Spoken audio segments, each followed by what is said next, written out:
It was an evening much like any other, quite unremarkable. The air was still, holding the day's gentle warmth. I was taking out the household rubbish, a simple chore, a routine task performed without a great deal of thought. Then a peculiar sound suddenly reached my ears. It was faint, a tiny shuffling, almost an injured squeak. It seemed to emanate from the large green dumpster nearby. Curiosity, tinged with a little apprehension, began to take hold. What could possibly be making such a delicate noise in there? I paused my steps, listening intently to the unexpected sound. Cautiously, I approached the rather imposing metal container. The small sounds continued, seemingly small and desperate. I lifted the heavy lid, just a fraction at first. Peering into the dim, shadowy interior was not at all easy. Amongst the discarded items, something moved ever so slightly. It was a tiny ball of spines, no bigger than my thumb. A baby hedgehog, impossibly small and utterly alone. A wave of shock rippled through me at the startling sight. How did such a fragile, vulnerable creature end up in such a place?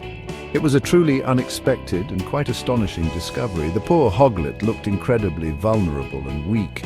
Its spines were still soft, not yet fully hardened by time. It seemed very weak indeed, barely moving now in the gloom. Perhaps it was terribly cold or desperately hungry. The harsh environment of the dumpster was no place for such a delicate being. My immediate instinctive thought was one of urgent rescue. It clearly needed assistance, and it needed it quickly. Leaving it there to an uncertain fate was simply not an option. A growing sense of urgency began to build deep within me. This tiny, precious life depended entirely on swift action.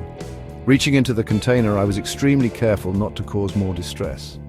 My hands moved very slowly, ever so gently. I scooped up the little creature with the greatest possible care.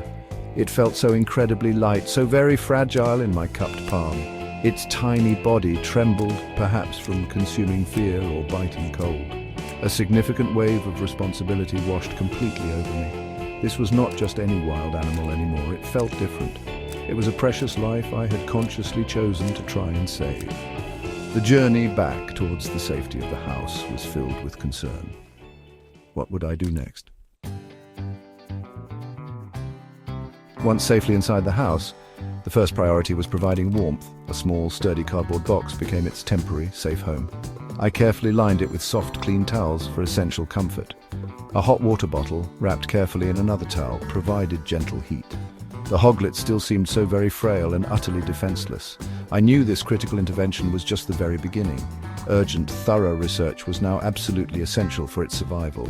Caring for such a young, orphaned wild animal is a complex matter. I needed reliable